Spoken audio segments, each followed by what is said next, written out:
نحمده ونصلي ونسلم على رسوله الكريم أما بعد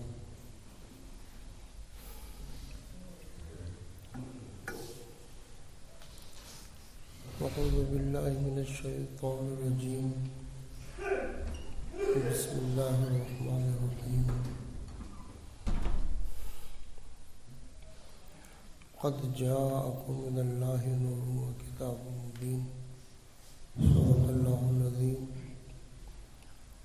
نحن على ذلك لمن الشاهدين والشاكرين والحمد لله رب العالمين.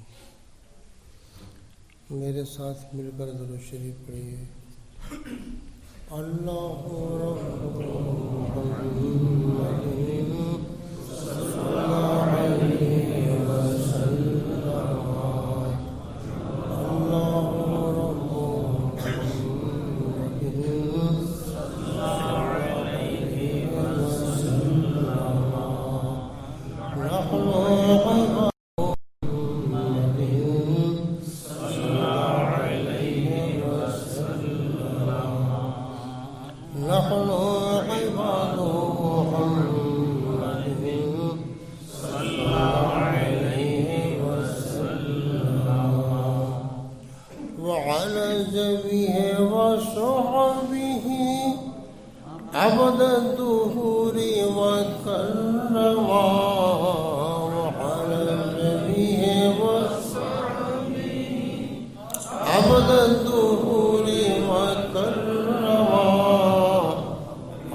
بے شک اللہ کی جانب سے ایک نور آیا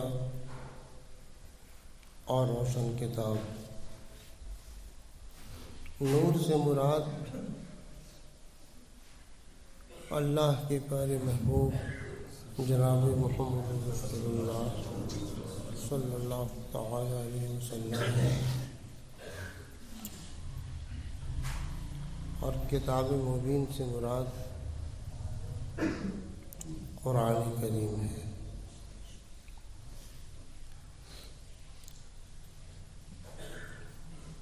قرآن کریم یہ وہ کتاب ہے کہ اس کتاب کے کلام الہی ہونے میں کوئی شک نہیں ہے. یہ وہی کتاب ہے جو اللہ کے پیارے محبوب صلی اللہ تعالی علیہ وسلم پر نازل ہوئی، اور اس وقت سے لے کر کے آج تک اس کی تلاوت ہو رہی ہے، ہوتی رہے گی.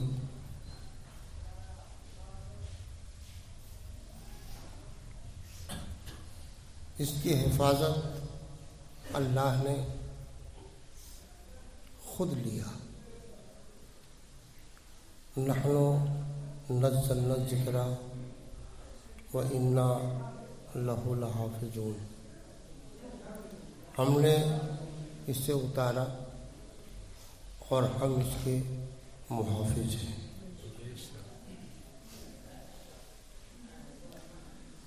مذہب اسلام میں کیا ہے؟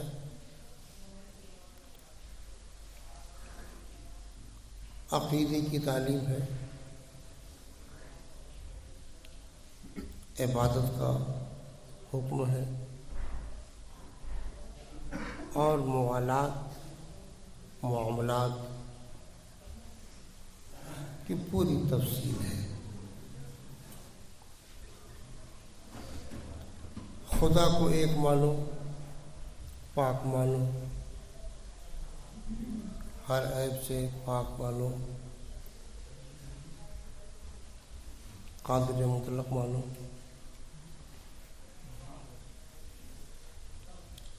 اور اس کے اوصاف جو عقیدے کی کتابوں میں ہیں اسی کے مطابق اعتقاد رکھو۔ عبادت حکم الہی کو بجا لانا، یہ عبادت ہے۔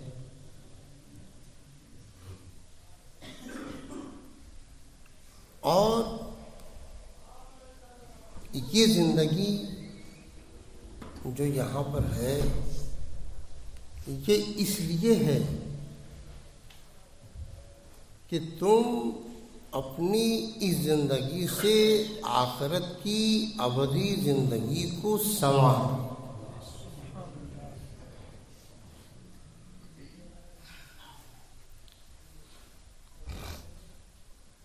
جتنے بھی مذاہب ہیں قریب قریب ہر مذہب میں یہ بات تو آتی ہے کہ کوئی ایک ہستی ہے،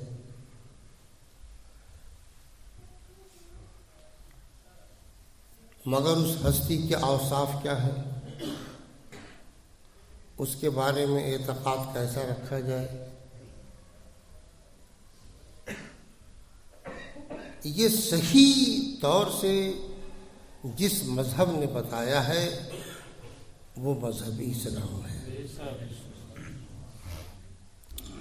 سزا اور جزا کا یقین۔ سزا اور جزا کیا ہے؟ آدمی جو کچھ کرتا ہے، اچھا کیا تو اس کا صلہ، برا کیا تو اس کے بارے میں عذاب، یہ یقینی ہے۔ سزا اور جزا یقینی ہے۔ یہ دنیا ہمیشہ رہے گی نہیں، اس کو مٹ جانا ہے، اس کو فنا ہو جانا ہے۔ اصلی زندگی آخرت کی زندگی ہے،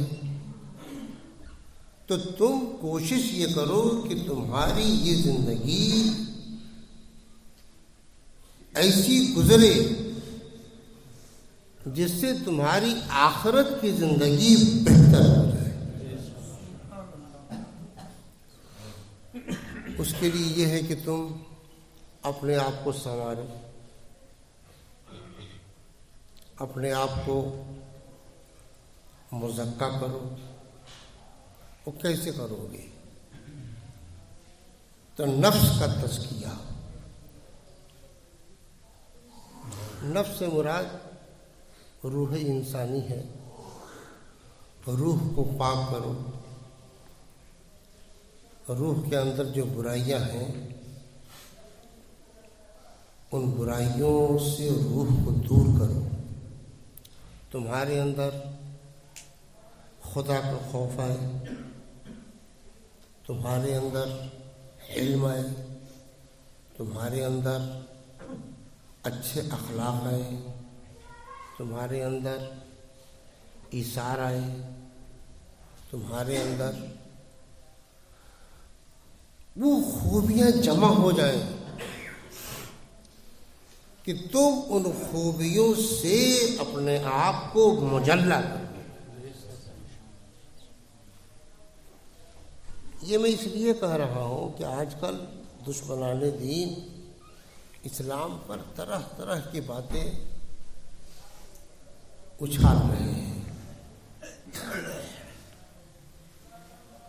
اللہ کے پیارے محبوب صلی اللہ تعالی علیہ وسلم کی پوری زندگی ہمارے سامنے ہے، پھر آپ سے جو منور ہوئے صحابہ ان کی زندگی، ان سے جو منور ہوئے تابعین ان کی زندگی، ان سے جو منور ہوئے تبع تابعین ان کی زندگی، پھر صوفیہ کرام کی زندگی۔ قدیم صوفیہ مجاہدے پر، تزکیے نفس پر، تہذیب اخلاق پر زیادہ زور دیتے تھے۔ صرف نصیحت کر دینا، نصیحت کو سن لینا، واعظ کہنا، واعظ کو سن لینا، اس سے آدمی اخلاق مند نہیں ہو جاتا جب تک کہ اپنے آپ کو بدلتا نہیں۔ اپنے آپ کو بدلو، اپنی روح کو پاک کرو، اکیلے میں بھی رہو تو ڈرو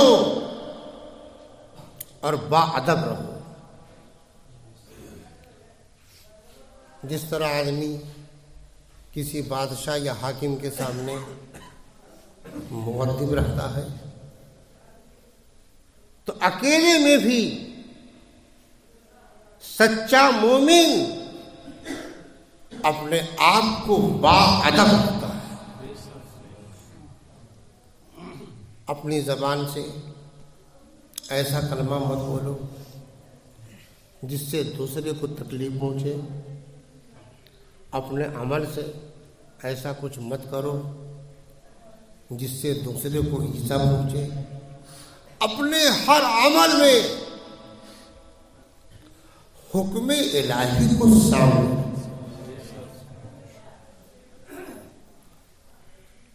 اپنے غصے پہ قابو رکھو، اپنی شہوت پہ قابو رکھو،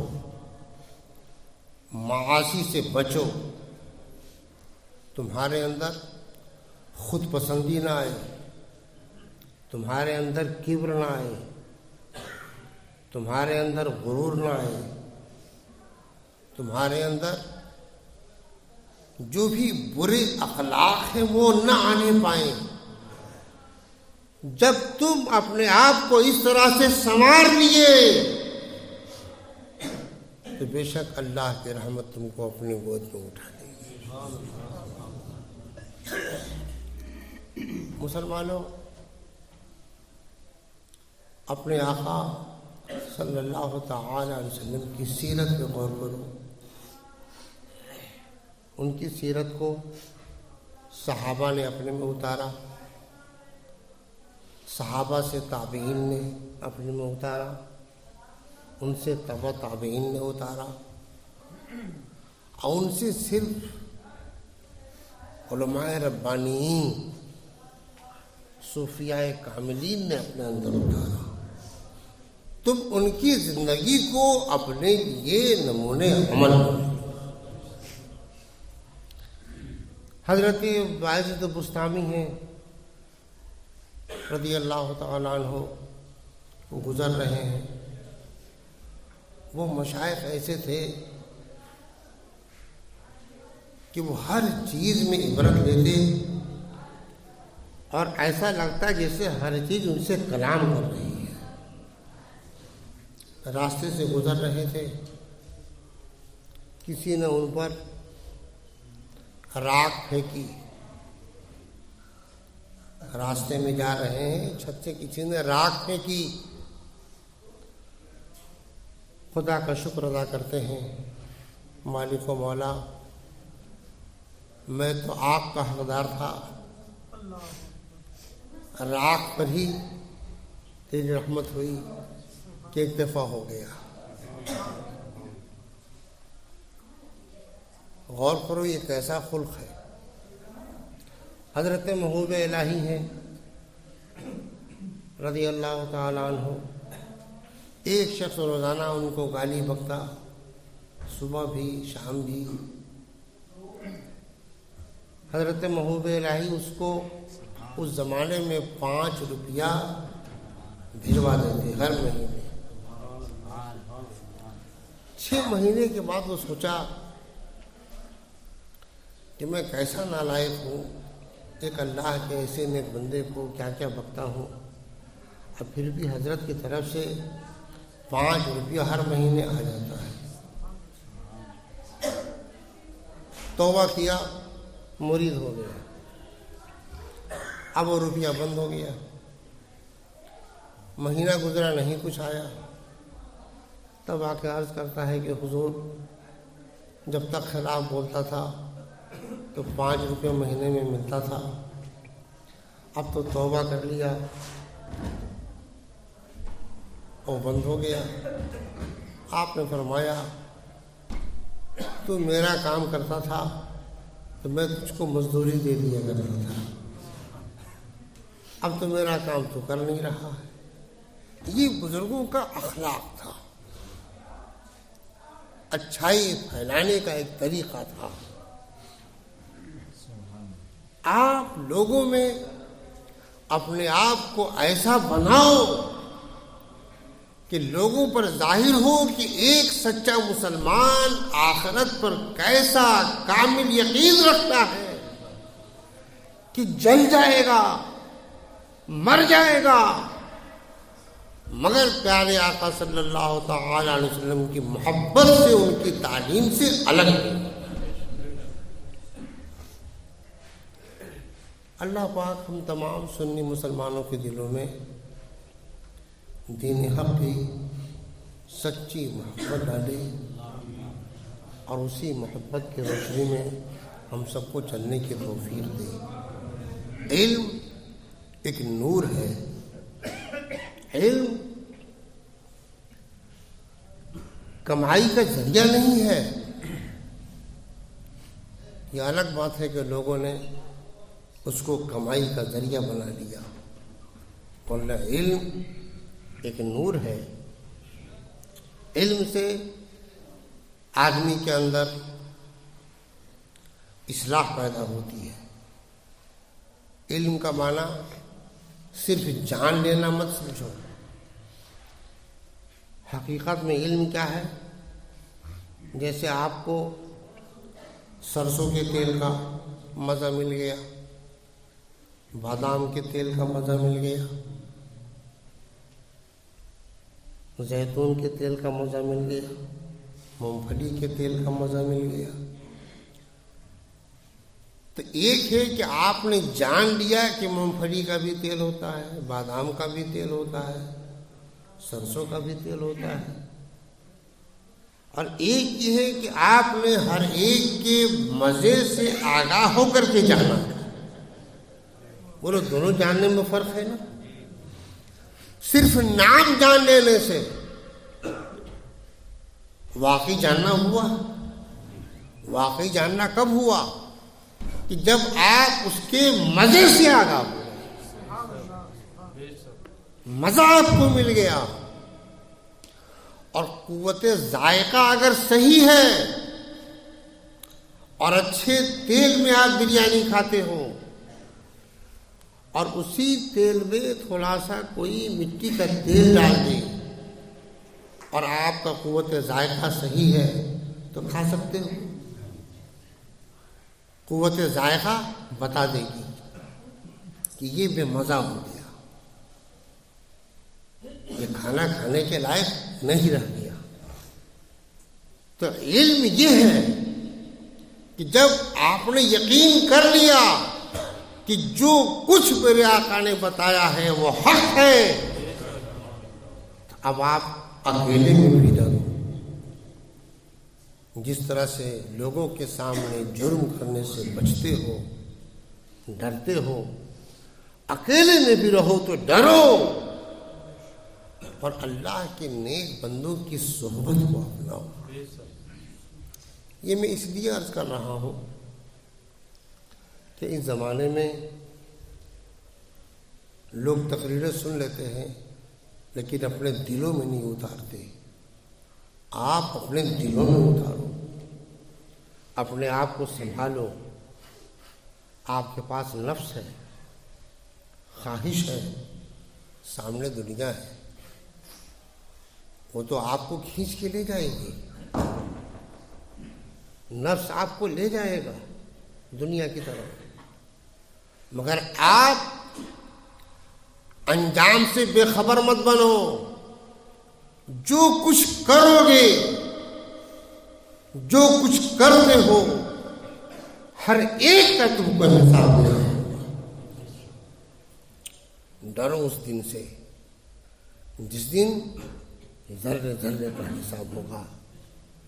جانور نے اگر بلا وجہ کسی دوسرے کو تکلیف پہنچائی ہوگی تو اس جانور کو بھی حساب دینا ہوگا۔ بولو تو مکلف نہیں ہے، مگر اس نے اگر تکلیف پہنچائی ہوگی تو جانور بھی بچتے ہیں۔ حضرت بدر ملت رحمۃ اللہ تعالیٰ علیہ قرآن شریف میں تشریف فرما تھے، اور اسی بتی جل رہی تھی، میں تیل لگانے کے لیے آیا تو میں نے بتی بجھا دی۔ فرمایا کیوں بجھا دیا؟ کہ کیڑے اڑ رہے ہیں، بدن پر گریں گے۔ بڑی پیاری بات فرمائی حضرت نے، فرمایا اگر وہ ہمیں ایذا دیں گے تو خود ایذا نہیں پائیں گے، ارے بتی جلاؤ، وہ کیوں ایذا دیں گے؟ یہ ہے دل میں خدا کے خوف کی علامت، یہ ہے پیارے آقا صلی اللہ علیہ وسلم کے ارشاد پر یقین۔ جب ہم ایذا نہیں دے رہے ان کو تو وہ ہمیں ایذا کیوں دیں گے؟ یاد رہے یہ موذی کے بارے میں نہیں فرمایا، ان پروانوں کے بارے میں فرمایا ہے۔ اب ایسا نہیں کہ آپ لوگ موذی کے بارے میں بھی یہی سمجھ لو، موذی کے بارے میں ایسا نہیں ہے۔ یہ اس لیے بتا رہا ہوں کہ آپ اپنے اخلاق کو سنوارو، اپنے عقیدے کو سنوارو۔ اس زمانے میں جو بھی دشمن ہے، عقیدے کے جو بھی دشمن ہیں، ان سے اپنے آپ کو بچاؤ، ان کی باتیں مت سنو، کون کیا بکتا ہے مت سنو، نہ سنو گے اللہ خود پریشان ہوگی۔ تم سننا چھوڑ دو۔ بعض لوگوں نے پوچھا، اب وہ نیٹ پر طرح طرح کی باتیں اچھالی جاتی ہیں۔ میں نے کہا میرے آقا امام اہل سنت نے اس زمانے میں فرمایا ہے، ان کے جلسوں میں کیوں جاتے ہو؟ ان کی باتیں کیوں سنتے ہو؟ آج مسلمان اگر دشمنان دین کی باتوں کو سننا چھوڑ دے تو وہ سب خود ہی آپس میں ٹکرا کر کے مریں گے، جان جائیں گے سنتے ہی نہیں ہیں۔ وہ تو اس لیے خوب سا بولتے ہیں کہ انہیں معلوم ہے کہ یہ سنتا ضرور ہے۔ آپ سننا چھوڑ دو، آپ اپنی اصلاح کی فکر کرو، اپنی عاقبت بنانے کی فکر کرو، اپنے زبان پہ لگام رکھو، اپنی آنکھ پہ لگام رکھو، اپنے کان پہ لگام رکھو، اپنے غصے کو قابو میں رکھو، تیش مت آؤ، اپنے اندر حسد مت لاؤ، اپنے اندر جلن مت لاؤ، اپنے دل کے اندر گندگی مت لاؤ۔ جو اوصاف حمیدہ ہیں، اچھے اچھے صفات ہیں، ان کو اپناؤ، صدق لاؤ، اخلاص لاؤ، مذہب اسلام پر قربان ہونے کا جذبہ لاؤ۔ یہ سوچو کہ میں اپنے آپ کو سنوار لوں۔ دنیا کا ایسا معاملہ ہوتا ہے کہ خود نہ کھاؤ کھلا دو، کپڑے زیادہ ہو تو دوسروں کو دے دو، لیکن دین کا معاملہ ایسا نہیں ہے۔ دین کا معاملہ یہ ہے کہ تم اپنے آپ کو سنوارو، اپنے عقیدے کو مضبوط کرو، اور عبادت میں دل لگاؤ۔ عبادت میں دل نہیں لگاتے، جب آپ عبادت میں دل نہیں لگاؤ گے تو عبادت کا مزہ کیا ملے گا؟ الحب فی اللہ والبغض فی اللہ کا مزہ کب پاؤ گے؟ جب تم پیارے آقا صلی اللہ تعالی علیہ وسلم کی محبت میں اپنے آپ کو ڈباؤ گے۔ یاد رکھو، جرم ہو، خطا ہو، غلطی ہو، بارگاہ الہی میں توبہ کرو، عرض کرو مالک و مولا تو غفور الرحیم ہے، معاف فرما دے۔ توبہ کرو، اس کی بارگاہ میں عرض کرو، اور ایمان میں پختگی ایسی ہو کہ میرے آقا نے ارشاد فرمایا ہے صلی اللہ تعالی علیہ وسلم، لا تشرک باللہ وَإِنْ حُرِقْتَ، تم ہرگز کفر و شرک مت کرو اگرچہ تم جلا دیے جاؤ۔